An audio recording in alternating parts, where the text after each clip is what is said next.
auspician este programa.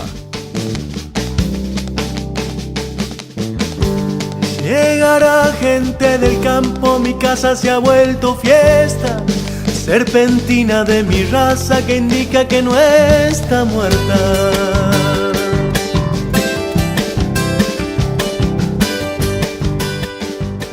Bienvenidos a una nueva edición de Río Cuarto Agro. Un gusto volver a encontrarlos para informarles sobre las novedades correspondientes al sector agropecuario que se desarrollan en nuestro país.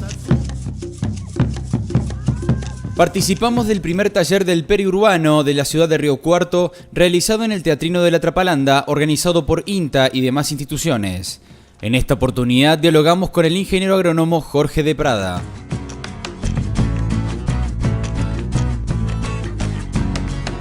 Bueno, básicamente nosotros estamos trabajando en tratar de ayudar a alimentar un proceso que decida o que tome como decisión ordenar el territorio. Ordenar el territorio, en términos simples, es tener un lugar para cada cosa y cada cosa en su lugar, más o menos, ¿no es cierto?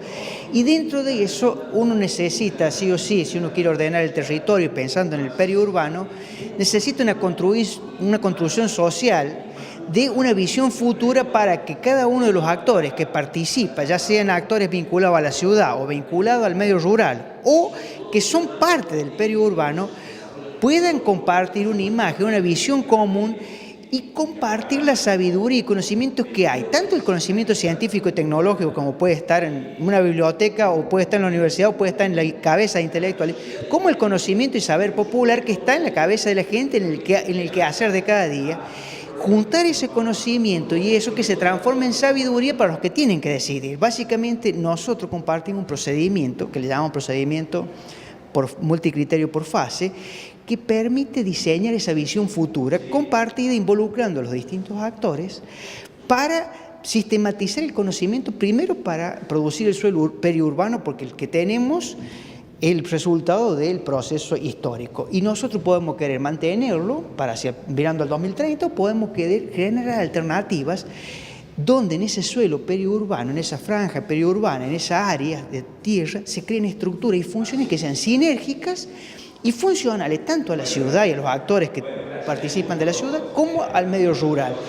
Dentro de esas funciones, para decirlo, bueno, la ley ambiental de la provincia de Córdoba dice que todas las ciudades tienen que tener un área de ordenamiento ambiental, o sea que hay que tener lugares en el periurbano probablemente para aprovechar residuos, pero además para depositarlos.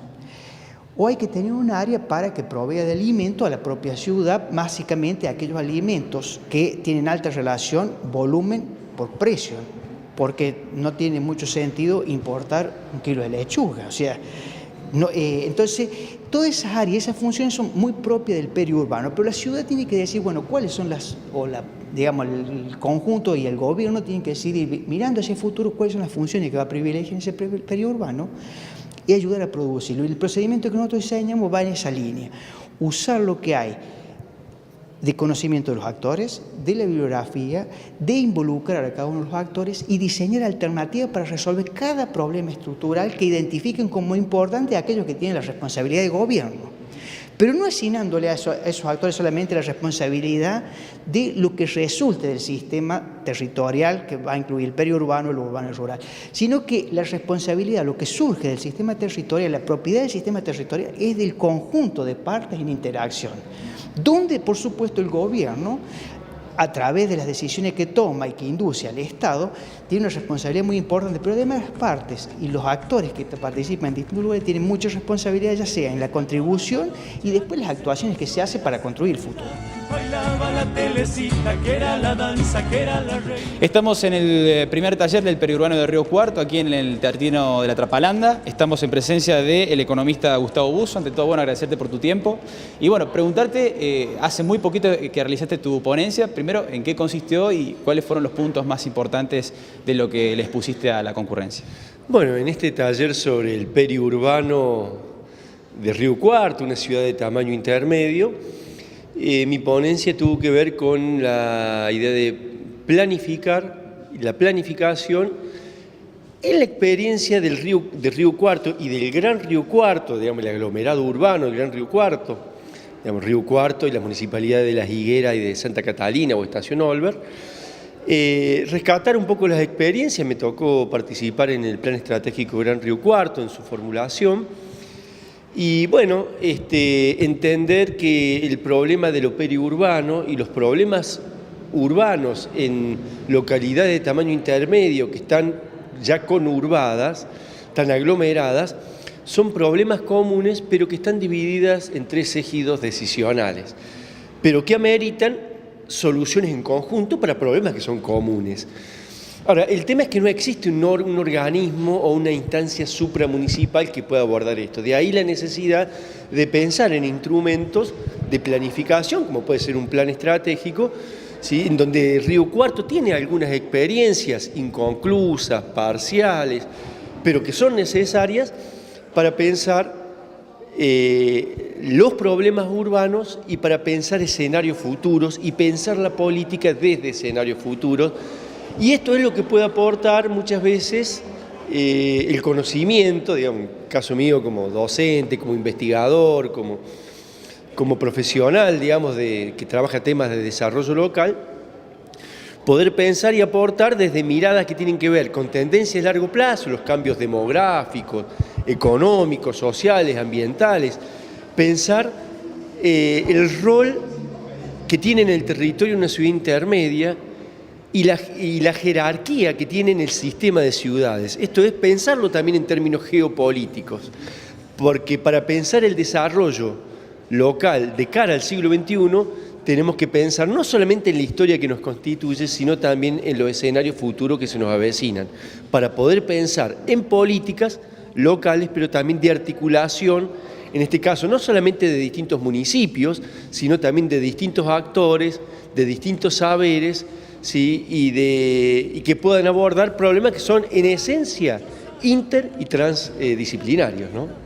Bailando en los Reyes a baile para que tu alma siga encendida, que baile la telecita dulce y fragante como las flores, gritaba la paisanada emborrachada de amores.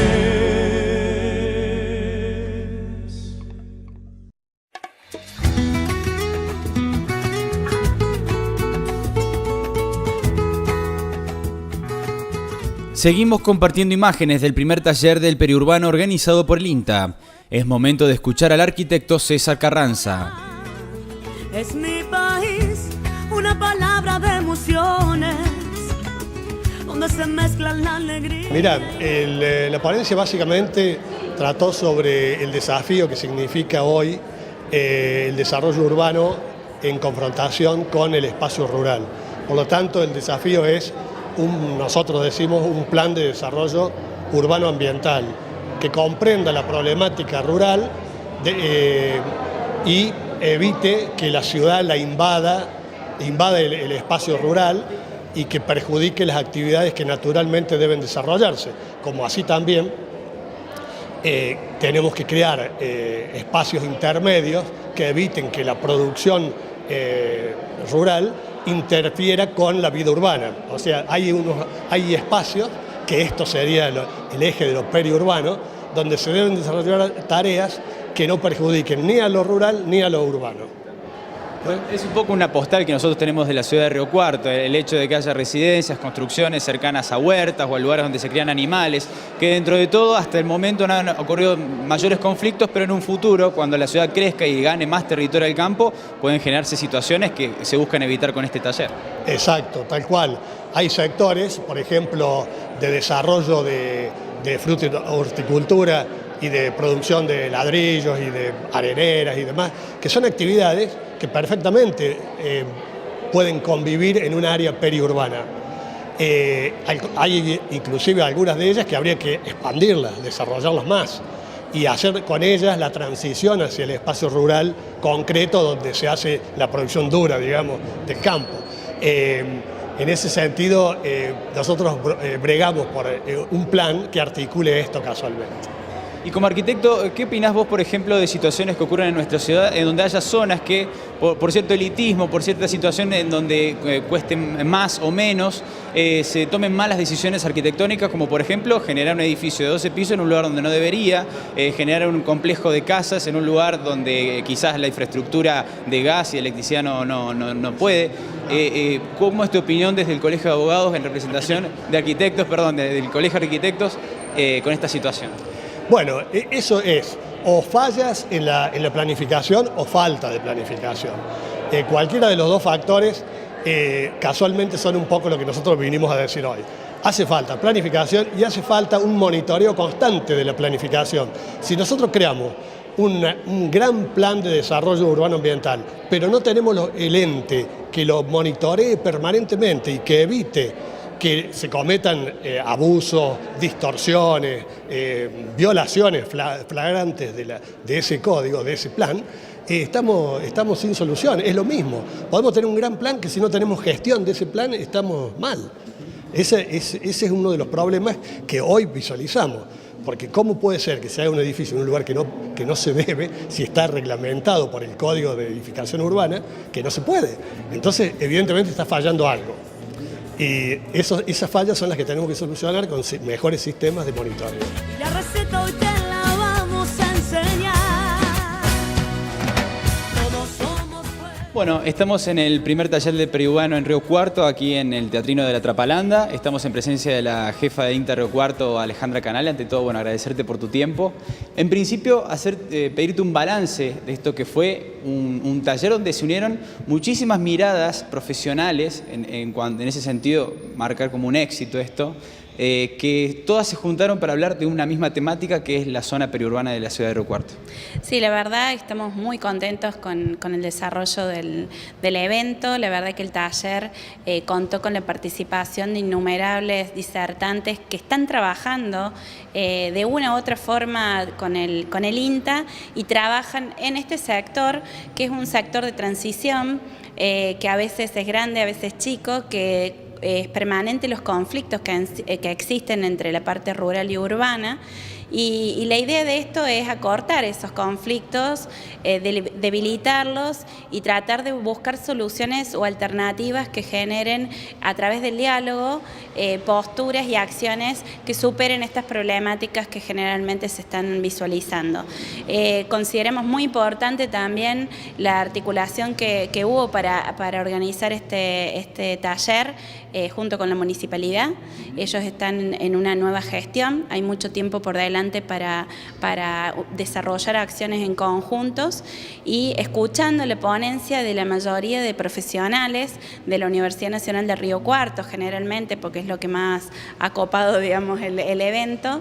La verdad que hemos aprendido muchísimo, cada uno desde una mirada distinta, este enfoque multidisciplinario que se necesita para dar soluciones a las problemáticas, creo que acá se vio plasmado porque pasaron historiadores, geógrafos, economistas, bueno, politólogos también, y la parte del sector productivo que no deja de ser menor porque la verdad que en han disertado las producciones hortícolas, también hay componentes de la mesa de buenas prácticas agrícolas, o sea que está el sector agrícola extensivo también.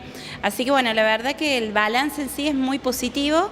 Creemos que el año que viene vamos a continuar con el segundo taller y bueno, estamos ya cerrando y muy conformes con todos los disertantes y muy agradecidos. Bueno, y una imagen que uno siempre se lleva de la ciudad de Río Cuarto cuando se aleja de la zona urbana es justamente esto, la presencia de construcciones, de barrios privados, en cercanías a, bueno, huertas, a lugares de crianza de animales. Estos talleres lo que buscan justamente es, ¿no es cierto?, que de acá a 30 años, cuando ya la ciudad haya copado esos lugares, en el mejor de los casos tenga un crecimiento planificado, no lo sea. Desde el INTA, por ejemplo, ¿cuáles son las tareas que se están realizando para concientizar en esto que es ni más ni menos que conocimiento global, de que la gente no haga cosas que no debe hacer en zonas que no se debe? Creo que lo que estamos haciendo en este momento es generar un espacio de debate para ver que consensuadamente entre todos definamos cómo queremos ordenarnos, hacia dónde quiere crecer la comunidad. Y en esto está el Colegio de Arquitectos, bueno, la Mesa de Buenas Prácticas, el municipio y todos los investigadores que hoy están exponiendo sus temáticas, todos han concluido en lo mismo.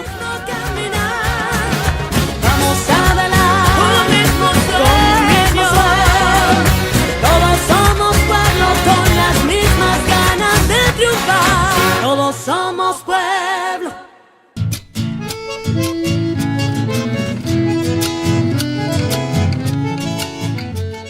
Dialogamos con el médico veterinario Ariel Bonelli sobre epigenética, una ciencia con pocos años de existencia, pero que promete ser el futuro en el manejo de genes.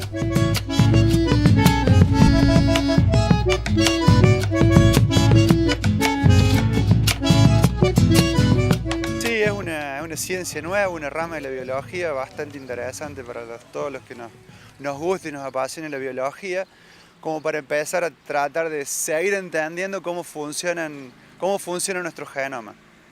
Entonces, hubo mucha gente que a partir de lo que se terminó de ensamblar con el proyecto Genoma Humano y también el terminar de secuenciar el genoma de las plantas y los animales, se empezó a ver que no todo el lenguaje genético que estaba, o sea, todo el lenguaje genético que estaba dentro del núcleo de la célula, no era el suficiente como para que viéramos esa expresión en el fenotipo. Había algo más que hacía que los animales, o que hace que las plantas, los animales y el hombre tengan una mejor vida, se enfermen menos, y en el caso nuestro, de la parte veterinaria y agronomía, o sea, mayor producción de alimentos. Entonces, Estados Unidos, Europa, Japón, o sea, China, o sea, muchos países, muchos científicos se empezaron a meter y básicamente en Europa se empezó a tratar todo lo que es el tema de por qué, por ejemplo, los gemelos univitelinos, o sea, los que tienen el mismo genoma, por qué uno de los gemelos se enfermaba y el otro no. Entonces se empezaron a encontrar marcas genéticas, así los epigenes, adentro del genoma, en este caso del hombre, que hacían la diferencia, que uno tuviera, por ejemplo, cáncer y el hermano con el mismo genoma no tuviera cáncer. Y se empezó a investigar. Interesante porque en realidad estos epigenes no modifican el genoma de ninguna especie, lo único que hacen estos epigenes controlan y regulan positivamente o negativamente todo el potencial genético que tenemos como seres vivos. Los seres vivos tenemos entre 20 y 25 mil genes. De esos 20 o 25 mil genes hay unos 4.500, 5.000 que determinan alguna potencial enfermedad genética. Entonces, súper interesante porque se puede trabajar, podemos saber cuándo una persona, por más que tenga antecedentes para tener, por ejemplo, un cáncer, a partir de la epigenética podemos trabajar en biología para que esa persona no tenga cáncer. Por más que tenga una predisposición genética a tenerlo, desde el punto de vista medioambiental podemos trabajar con alimentos, con sustancias nutracéuticas, con antibióticos, con montones de sustancias que hacen que los epigenes regulen positivamente a nuestros genes para que no se manifieste la enfermedad. Fuera de cámara me contabas una analogía muy interesante que los genes serían como el abecedario del organismo y los epigenes los signos de ortografía, es decir, indican más o menos los lineamientos de cómo se tienen que expresar. Exactamente, eso es lo más interesante. O sea, todos sabemos que el genoma cuando se terminó de armar, creíamos que con eso ya está, o sea, habíamos tocado el cielo con las manos. Y nos dimos cuenta que no todo estaba ahí, o sea, para que todo ese lenguaje que está escrito en 4 letras, en adenina, timina, citosina y guanina, en realidad los biólogos y toda esta gente que empezó a investigar la epigenética se dieron cuenta que había signos de puntuación que hacían que el lenguaje se leyera de una forma o de otra. Entonces no es lo mismo que una palabra tenga un acento que no lo tenga, suenan distintas. Entonces, los epigenes cuando suenan distintos, normalmente, si son epigenes favorables, hacen que esa lectura del gen sea buena y hace que ese ser vivo tenga una mejor sobrevida, una mejor producción, una mejor calidad de vida. ¿Y cuáles son las aplicaciones que se les pueden dar desde la agropecuaria a los epigenes? Interesante porque hay los gobiernos y empresas privadas están haciendo mucho hincapié en que se siga investigando y muchos chicos nuevos seguramente van a hacer carreras de grado y posgrado empezando a estudiar y seguramente ya hay mucha gente detrás de esto en todos lados. Como una ciencia básica, o sea, porque todo lo que es genética, biología y epigenética son ciencias básicas y súper interesante porque es beneficioso para todos los seres vivos, inclusive hasta para los microbios. Hay muchos microbios que juegan a favor nuestro de la salud, de poder reciclar muchos productos que en la naturaleza son contaminantes y a partir de la regulación de los epigenes seguramente vamos a entender y los vamos a usar como herramientas de producción nuevas. O sea, súper interesante el campo que hay para trabajar, para todos, ¿sí? Tanto para agronomía, en este caso, y para veterinaria. Un punto también muy importante que me comentabas detrás de cámara es que, bueno, la importancia de la manipulación de epigenes es que no generan mutación a nivel genético, lo cual es un problema que actualmente hoy está en boga por el hecho de aquellos organismos que pueden generar una mutación no deseada y esto puede ser distribuido accidentalmente. Eso es lo importante de esto, la posibilidad. Claro. Eso es súper interesante porque los epigenes no cambian el lenguaje genético. O sea, no cambian ninguna letra de nuestro genoma. Lo que hacen es regular la expresión genética. Y esto lo que tiene de bueno es que se hereda. O sea, una planta le puede pasar a sus descendientes estos epigenes favorables y en el caso de los seres humanos pasa lo mismo y en los animales también. Entonces es súper interesante porque el genoma se mantiene estable, no hay cambio en la secuencia del ADN y solamente lo que hacen estos epigenes hace que se lea correctamente o incorrectamente el lenguaje genético. Cuando el lenguaje se lee correctamente, seguramente ese ser vivo va a tener, como dijimos recién, una mejor vida, una mejor producción, va a producir un alimento saludable, una carne con un mejor color, una carne con un mejor marmoleado. Entonces es súper interesante, porque como decís vos, no hay cambios en las bases del ADN. Y claro, para toda esta gente que está en contra de lo que es la manipulación genética, los que vimos esta nueva herramienta nos pusimos contentos porque quiere decir que la naturaleza, en todo el regalo que nos ha dado Dios, siempre hay algún pincel o hay alguna pintura que podamos tomar de esa naturaleza sin tocar el regalo, ese código genético, ese código de barra que tenemos cada uno de nosotros como individuo y como ser vivo.